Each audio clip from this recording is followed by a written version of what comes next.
All right, welcome back to another episode of The Untamed Life. And today it is Easter Monday at the time of recording this. And, today I want to dive into this conversation around receiving and giving and getting past ourselves and getting over ourselves a little bit, right? Getting over all of these walls that we built up to protect ourselves, getting over all of these walls of just resistance that may be built up, and really moving into a place where we just move lighter. We are not so hung up on God knows what, but we can actually move forward. We're moving forward and we're moving lighter. We have a little skip in our step. We are able to just talk to people without getting all triggered. We're able to move beyond the situations at hand.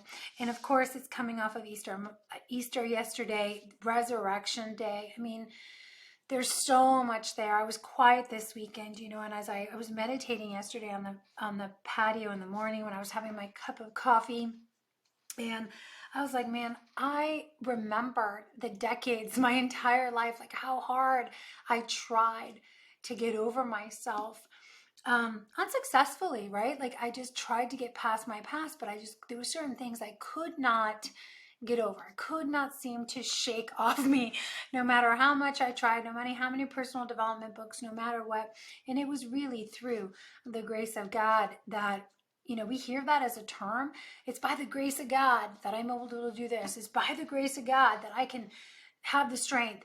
And this podcast is coming off the heels of last week because it truly is. That saying is real. And today I just really want us to sink our teeth into that saying, into that gift that I talked about last week, that grace that empowers us, that gives us the ability to do that which we cannot do on our own.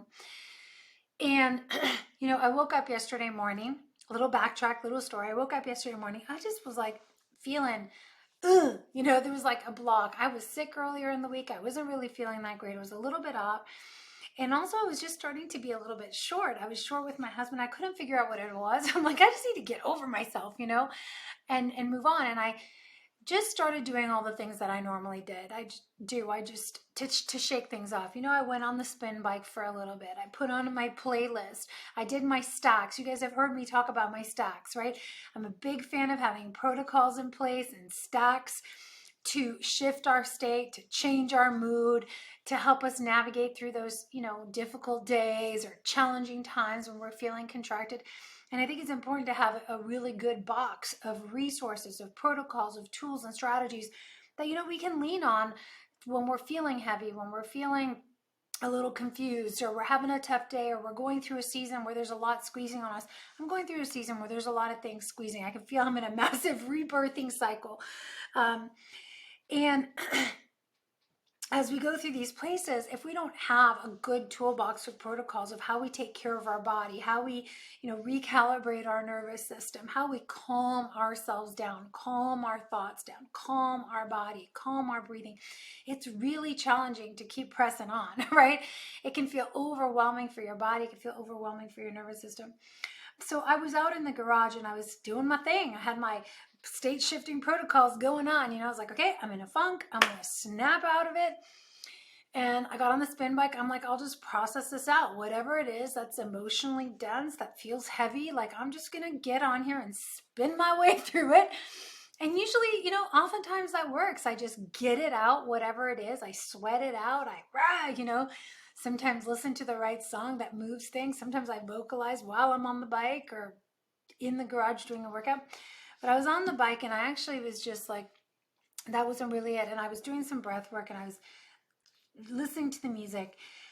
And my husband was in there and I was just like, I just felt this like resistance that was there. And then I thought, well, I'm going to go in the sauna and I'm just going to sit. I'm going to be quiet. And so for me, the sauna is kind of like the confession box or the meditation cocoon, where I just get to go into this little chamber, this little pod, and I get to be in the warm cocoon of the infrared sauna.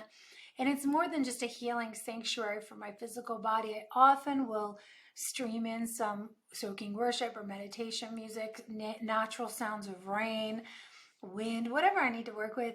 And sometimes I just sit in there and be quiet. I used to go in and I used to listen to podcasts and I used to try to optimize every second of my day. But now that the infrared sauna, has been a time of just quiet. It's my opportunity to just go in for 40 minutes or so, and I get to be sitting still and quiet. And so I was sitting in there, and I was like just sitting in my discomfort for a few minutes, and I was like, okay, I've done trigger work, I've done wound healing work, I've done so much of this, so let me just, maybe I can just play with what this is, and I was trying to ask myself some questions, and I just couldn't get through almost to myself. I was like, there's nothing wrong, I'm not upset, I'm not triggered, that I could consciously, come up with. And then I dropped into meditation. I was just sitting there with the body and all this discomfort. And finally, this thing just washed over me that was like, you know what? I forgive you. And the words just came out of my mouth that were like, I forgive you. Like, I really do. Whatever this weight is, whatever this heaviness, whatever this wall is that I have built up, that I don't even know what I'm holding a grudge for, that I don't even know what I'm angry about. It's okay. I'm not trying to move it. I'm not trying to force it. I had resigned to the fact that it's there. I'm not going to fight my way through it. I'm just going to hold the space. And as those words came out, they said, I'm going to forgive you. And I remember I was thinking about Mark specifically yesterday. I was like, I forgive you for the thing that you don't even know you did to me. I forgive you for the thing that I don't even know I'm holding a grudge for. I'm forgiving you for the things that I'm not even aware I've been harboring and holding resentment around. And after I said that, it was like, this whole weight lifted off of me. And I was like, whoa, that was interesting, right? And I was like, I forgive myself for the things that I don't even know I've been holding myself, just a whip over myself for.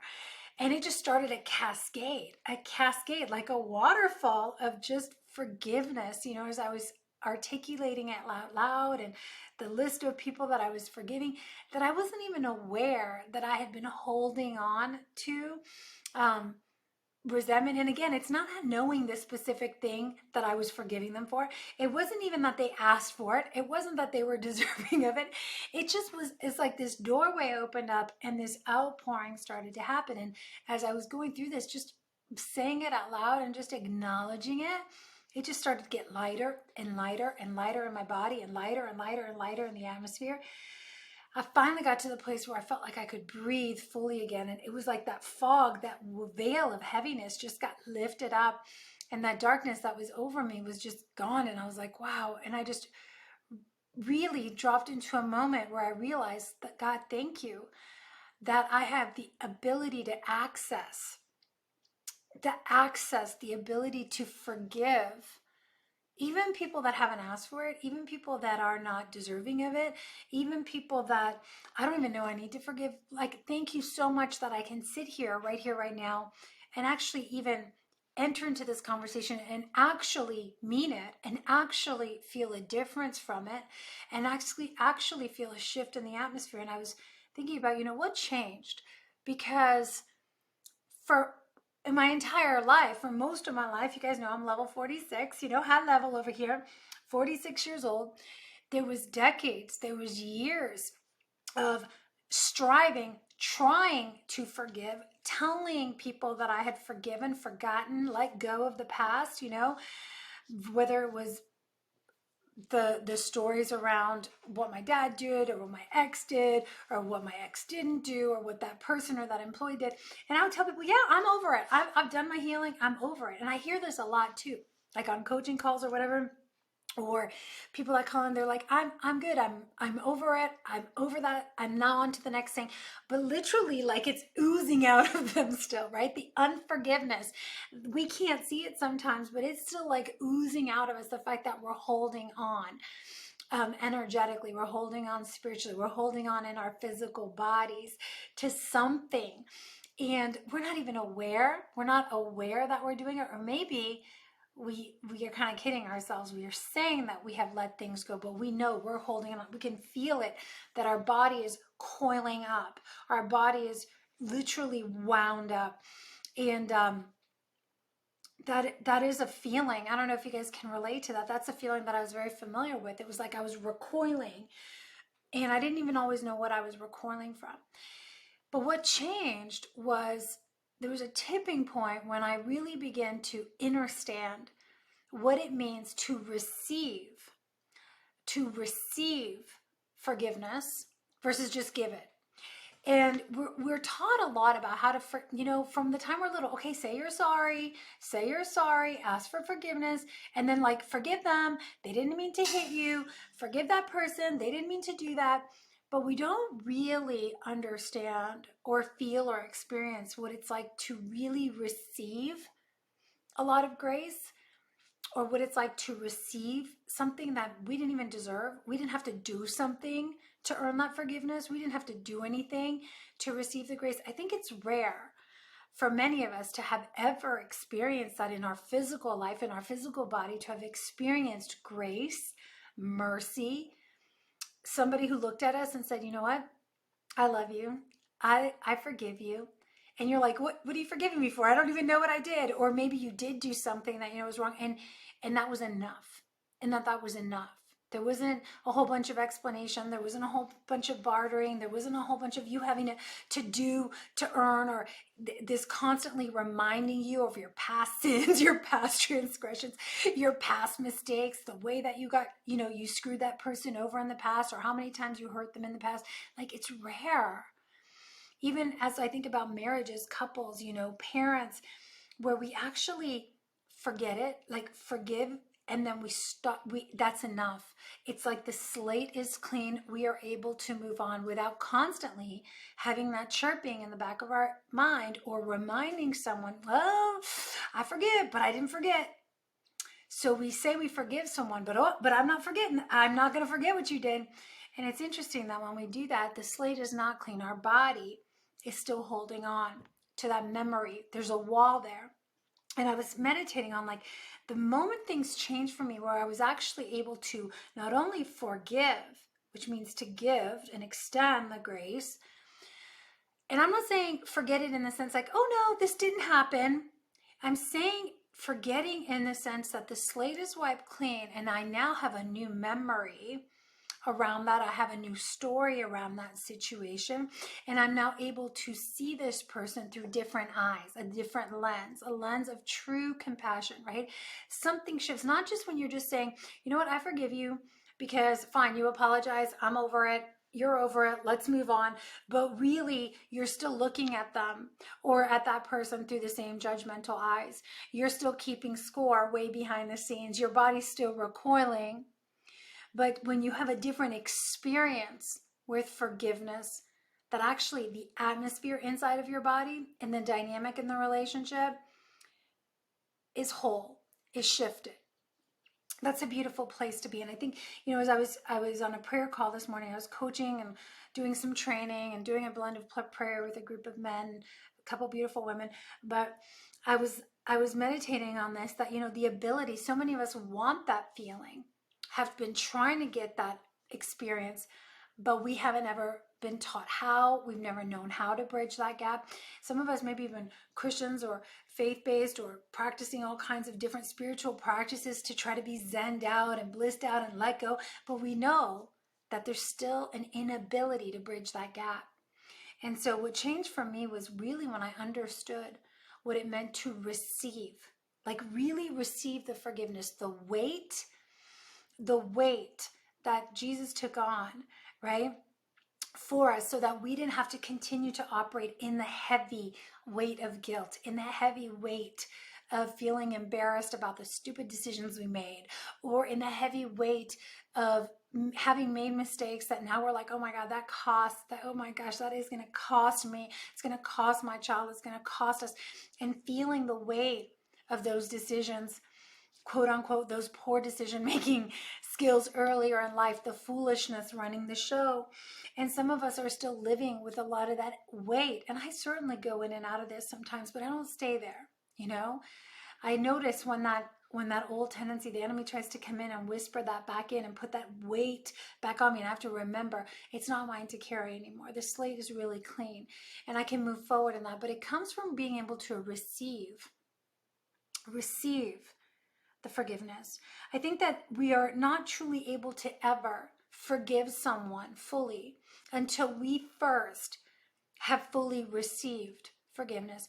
We are not able to love somebody else fully until we know what it's like to receive love also, to experience another level of love, right? I believe that the ability or the extent to which we can pour out, extend, give to someone else, whether it's love, whether it's grace, whether it's compassion, whether it's understanding, whatever it is, it only is at the level that we have been able to really receive it, to experience it in our body, to fill ourselves up.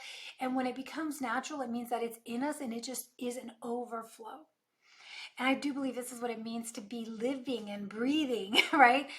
The spirit and living and being in the overflow of love, of forgiveness, of patience and kindness and compassion, is that we are connecting with that every day. And we're saying, thank you, God. Thank you, God. Thank you, Jesus, for this gift of just wiping it clean, not having to hold and harbor things against me, but giving me this gift where you took the weight and lifted it off so that we can move forward free. You forgave so that we could forgive, right?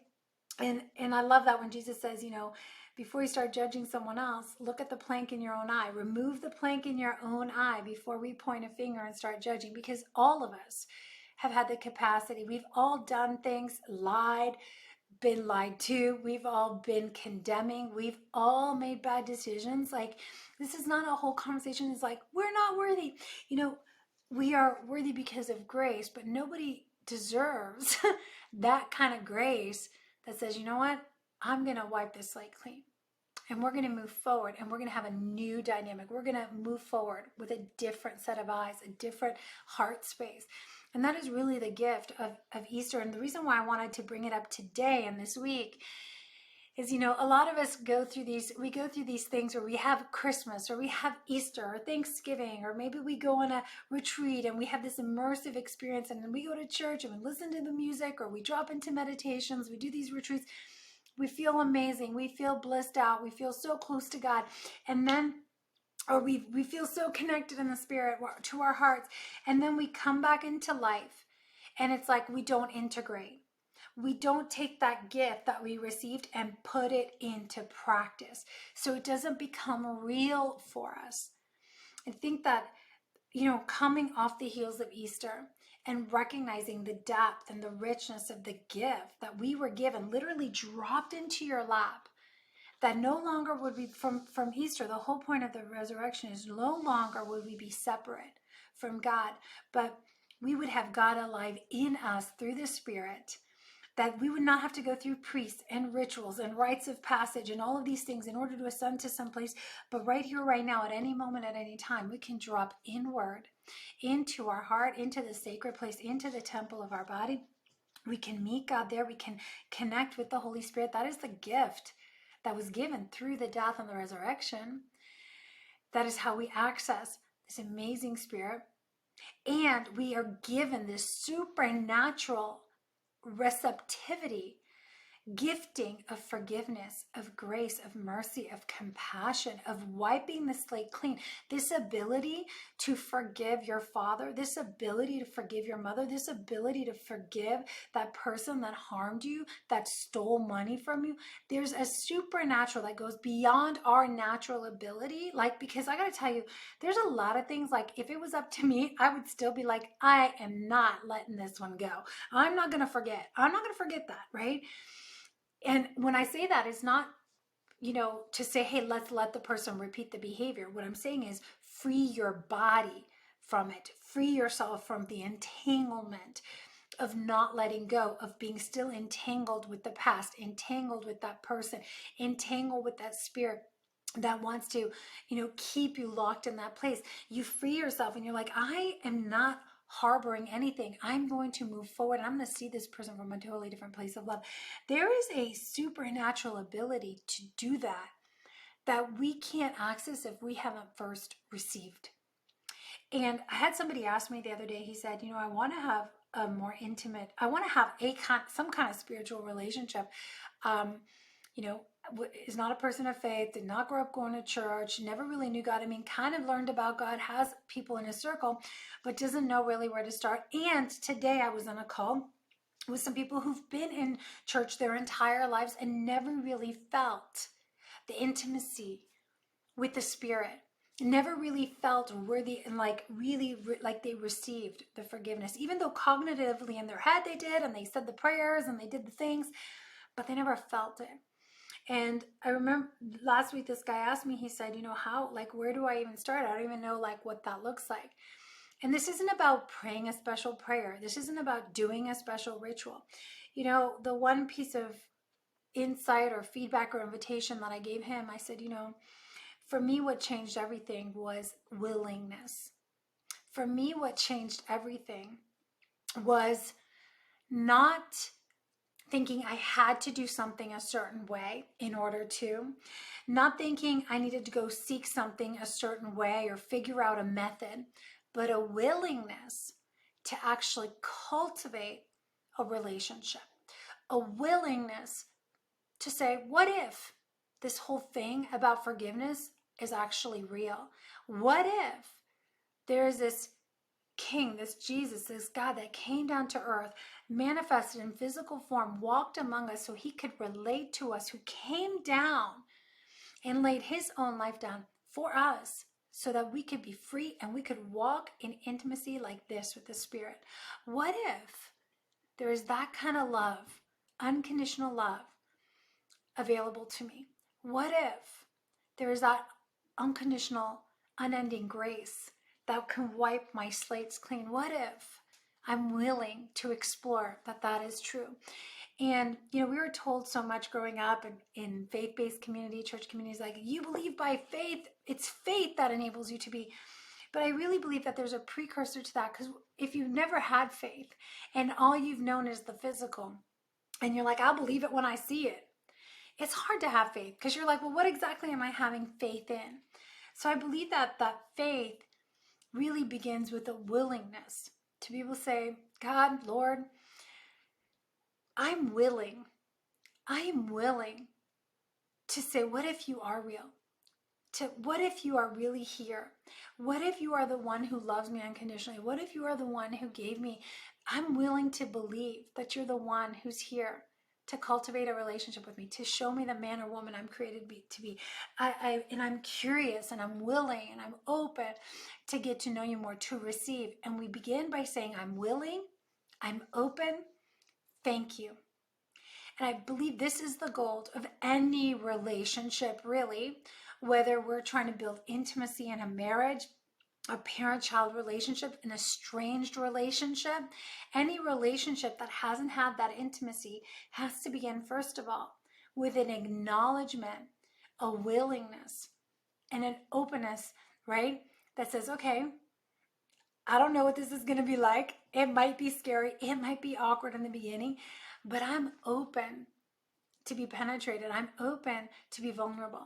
I'm willing. And thank you. The thank you is important, because in order to receive, it's like a gift. It gets dropped on our lap. We have to say thank you, right? Thank you is the acknowledgement. And again, the thank you is not in the head, like, okay, thanks, but it is a thank you that is resonant from your heart. It's a heartfelt thanks, a thank you that's in your womb, in your gut, in your bones. Can your body say, if this is true, I am willing and I thank you that this is available, and you can speak it from the resonance in your body. There is a different level of depth that starts to open up when we receive at that level. And as I wrap, the final thing I want to say here is, if you imagine that a gift, if you had a package and it was wrapped in the finest gold, and like in this package literally was the ability, the capacity to clear the weight of the past, to have a new set of eyes, a renewed heart, a renewed vision, renewed energy, right? Like, as I was thinking about this, I'm like, man, everything in my life has been renewed. My marriage, my mission, my home, my location, my relationships, like my relationships with my children, the messaging, everything has been renewed, rebirthed, like a phoenix rising, right? He took the old, it wasn't that that was bad. It's just that I got newness. If you knew that in this package, it was like, wow, everything that is new, that is fresh, that is life-giving, that is eternal, that is lighter. The forgiveness, the grace is in this package, and you open it up. Like, wouldn't you say thank you? First of all, thank you. Is this even a thing? I'm willing to receive this gift. And as we open it, and we receive it and we're holding it, I think how we start to receive the gift is we put it into practice. And so as we hop yesterday, as we had the kids, we have a 6-year-old, we had a 13, 15-year-old, we had our 21-year-old, my mom was here. And so we started this family conversation. And the conversation question was this: who do I get to forgive? And we were talking about this in the car on the way to church. Then we were talking about it later in the afternoon. We were having a little wisdom circle in the grass, in the sun. And we're like, who do we get to forgive that didn't ask for it and doesn't deserve it according to our minds? But we're going to give this one to them, and we're going to set us both free. And that was the dialogue. That was the conversation. And it was such an interesting conversation. It started off a little joking with the kids. But as I asked myself that question, it became really powerful, as I was like, wow, there's a lot there.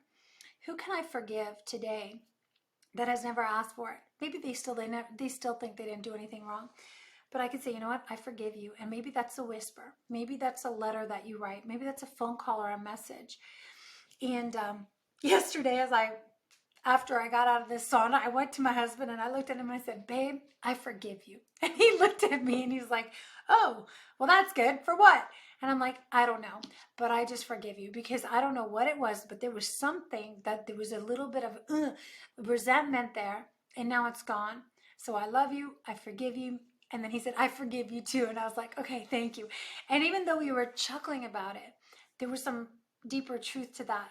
The ability to just clear things out without having to gripe and analyze and figure out, well, I didn't do anything wrong, right? It's like we can move forward lighter. So that was a question yesterday. It's a great question. But that was really like, once we receive a gift or we receive an experience and we say, thank you, I'm willing, we have to put it into practice, right? We have to start to exercise. Well, if I just got forgiveness, what does it feel like when I forgive someone? And we've heard this about the universal laws of money and how money works, right? And we know that generosity is one of the biggest ways that we amplify wealth as well. And so as you think about, well, if you're given money or you receive money and you're like, well, thank you, and especially if we're talking about kingdom principles, is like the way we amplify that and we feel the wealth even more and we receive it even more and we begin to circulate it is through that generous giving, right? We're like, thank you, I receive it, and I'm going to give of that because now I have been blessed, and so I give. And that amplifies our wealth even more. That amplifies the blessing. We see the fruits of that blessings. The desire increases, and so it becomes a circle, a newness that starts to form. And so it is with everything. So today I really dove into this forgiveness because I talk to a lot of people where, they really want to have a new relationship. They want to have the marriage of their dreams. They want to have a healthier relationship with their teenage kids, their estranged children, their parents. There's a lot of things unspoken, unsaid. Some people that I work with are, have parents that are passing away, and we're in these critical moments where at any moment, at any time, we really have the ability, the capacity to break down walls, to dissolve walls, to move into a place of deeper intimacy and connection with one another. And sometimes we don't know that these walls have been built up, but they're there. And I believe that before we can go and truly have conversations with someone else to say, I do truly forgive you and I love you just as you are, and you don't need to do anything to earn this, I just want you to know, and you can receive it, you got to first understand and know what it's like to actually receive it, because you're full and you're giving from a full place, not from a place of needing to transact. It's such a beautiful place. So as I leave you today, I just want to, celebrate for a moment that it is the first week after Easter. To me, it's such a symbolic time of renewal, of rebirth. It's spring. The sun came out yesterday after 3 days and 6 inches of rain here we had, and it was like, boom, the sun came out. There's a newness with the springtime. And as that stone was rolled away and the word, was fulfilled, the prophecy was fulfilled that Jesus was going to come back to life, and he gave the gift of life, and he took all of that weight so that we don't have to, the weight of every curse, the weight of every burden, the weight of every, sin, every mistake, every missed mark, missed whatever that we thought we did in the past was on his shoulders, and he removed it so that we could walk away with a clean slate, not on our own, but in intimacy, with that level of intimacy, that love affair with the Holy Spirit, with the receiving of this magnificent gift. It is a supernatural, powerful ability to give this way, to show up this way. And I think that the only way, I know, the only way I've been able to even tap into operating and forgiving and seeing people through different eyes is because of receiving this. And it's not a one and done. It's like receiving is a daily thing, right? We receive, we thank, we honor, then we give, we put into practice. And it is a full circle experience that we are in. It is a practice every single day. So you guys, thank you for being here. Thank you for, tuning in. If this resonates with you, make sure that you're sharing this with somebody. Who do you need to forgive today that is not deserving of it? Are you willing and open to receive the supernatural forgiveness, the gift of freedom that's available to you? If you receive it, then pass it on, right? Pay it forward, really, and put that gift to work. Put the forgiveness, the life, the love to work in you and through you. Thank you for being here. Until next time, here's to loving fiercely, leading courageously. Bye for now.